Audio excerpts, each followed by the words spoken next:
Hi dear students, ये है class 12th subject math, chapter हम थर्ड कर रहे हैं और चैप्टर का नाम है मैट्रिक्स। प्रीवियस लेक्चर में हमने 3.3 एक्सरसाइज वो कंप्लीट किया है।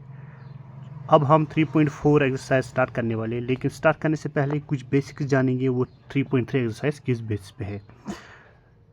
तो हम स्टार्ट करेंगे। तो आज का जो लेक्चर है वो है इंट्रोडक्शन पार्ट, किसका है, एक्सरसाइज 3.4 का। तो वो 3.4 क्या है, वो है एलिमेंट्री ऑपरेशंस। अब एलिमेंट्री ऑपरेशंस क्या है वो मैं पॉइंट बाय पॉइंट बताऊंगा। सबसे पहले मैंने यहाँ पे क्या ले लिया है, मैट्रिक्स ले लिया है, मैट्रिक्स ए ले लिया है, ठीक है। 3x3 मैट्रिसेस है, ठीक है। और हमें पता है इनको हम क्या बोलते हैं, इन सबको ये है रोज, ठीक है। और इन सबको क्या बोलते हैं, ये है कॉलम्स,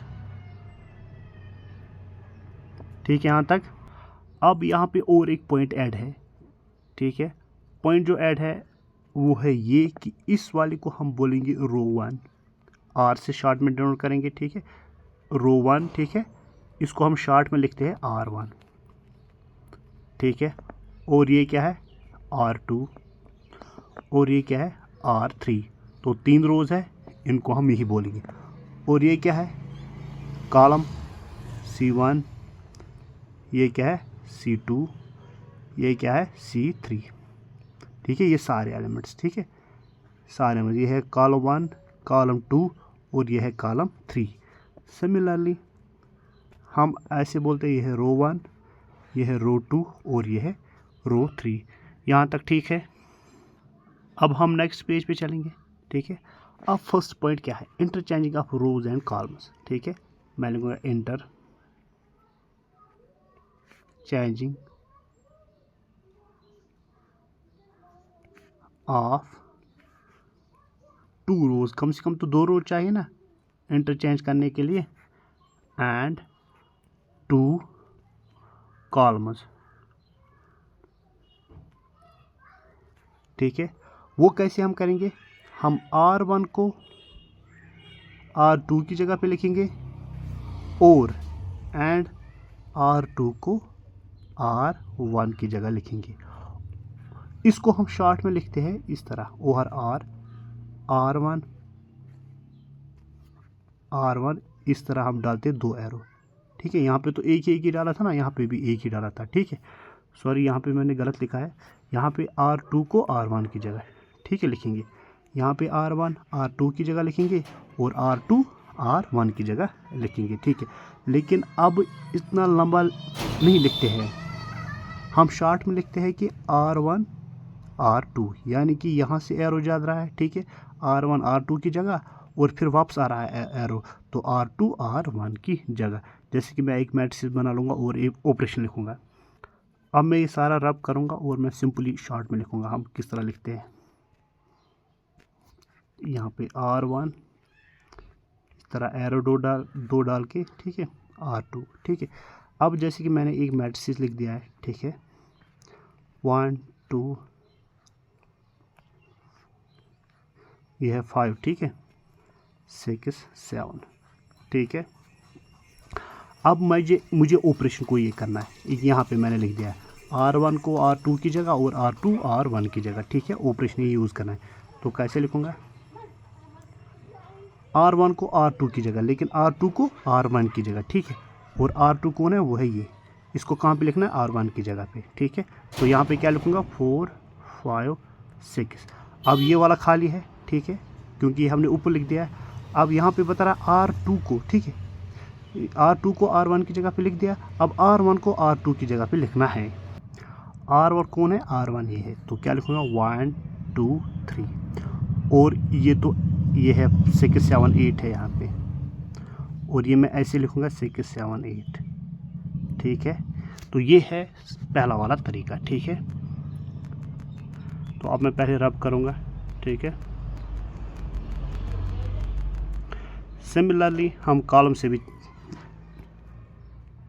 का भी यूज़ कर सकते हैं, C1 इस तरह C2, ठीक है। पहला वाला पॉइंट है, ठीक है। अब हम दूसरे पॉइंट पे जाएंगे, ठीक है, multiplication of elements, multiplication of elements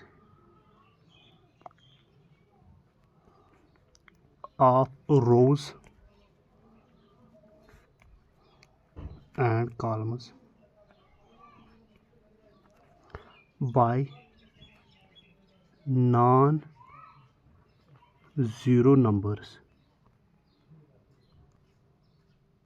ठीक है, नॉन ज़ीरो नंबर्स। ठीक है, तो वो क्या है, जैसे कि मैंने आर आई कोई भी ले लो। ठीक है, आर आई यानी कि R1 ले लो, 2 ले लो या 3 ले लो, कोई भी रो ले लो। ठीक है, उसको मैं किसी कांस्टेंट के साथ यानी किसी नंबर के 1 हो, 2 हो, 3 हो, 4 है, किसी के एलिमेंट के साथ भी मल्टीप्लाई कर लूँ। ठीक है, नंबर के साथ मल्टीप्लाई कर लूँ। ठीक है, एंड सी जे, ठीक है, टेंस टू के ऑफ सी जे। जैसे कि मैं यहाँ पे एग्जांपल लूँगा, एक मैट्रिक्स ले लिया है 1 2 3 4।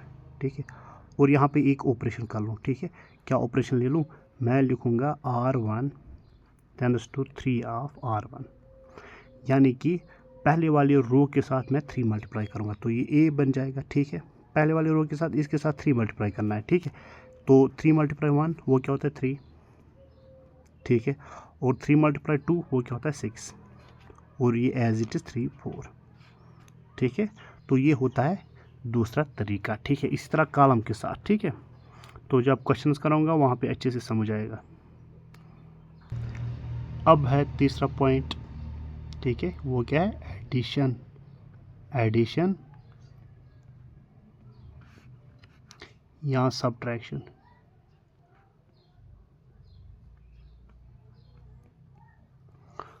ऑफ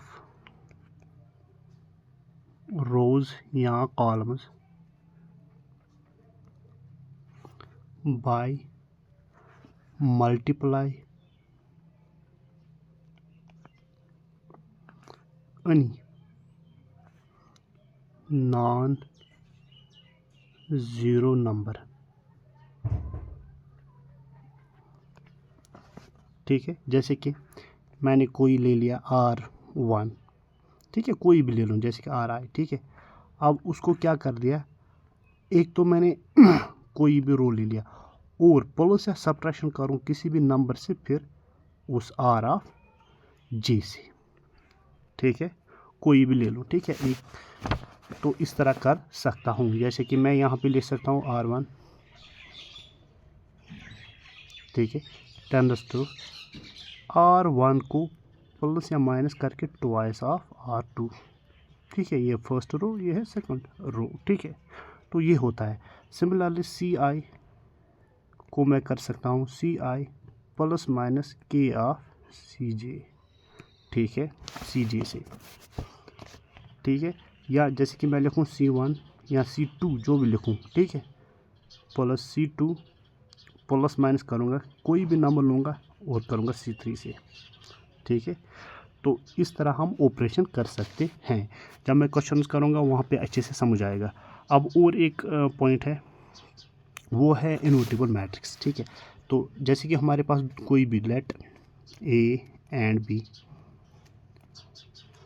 और 2 मैट्रिक्स। ठीक है, 2 मैट्रिक्स है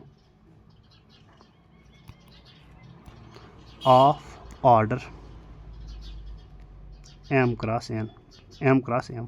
ठीक है, मतलब यहाँ पे स्क्वायर मैट्रिक्स है। ठीक है, तो AB जब मल्टीप्लाई करूँ, ठीक है, ऑपरेशन करूँ, वो AB या BA करूँ, वो आना चाहिए identity.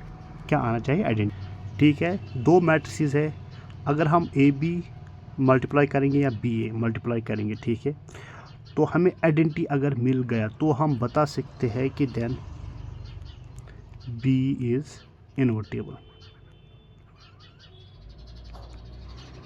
Invertible matrix of A, यानी कि हमें A इन्वर्स मिल रहा है। जब क्वेश्चंस कराऊंगा तब वहाँ पे अच्छे से समझ आएगा। यहाँ पे एग्जांपल लेके टाइम वेस्ट होगा, तो इसलिए मैं नहीं ले रहा हूँ। तो A इज़ इक्वल टू, जैसे कि A B किसके बराबर है, आइडेंटिटी। अब A यहीं पे रख दिया, ठीक है, और B को यहाँ लेके आया, तो वो बन जाएगा B इन्वर्स। ठीक है, और सिमिलरली सॉरी यहाँ पे इस तरह लिखते हैं इन्वर्स। ठीक है, ये है इन्वर्स।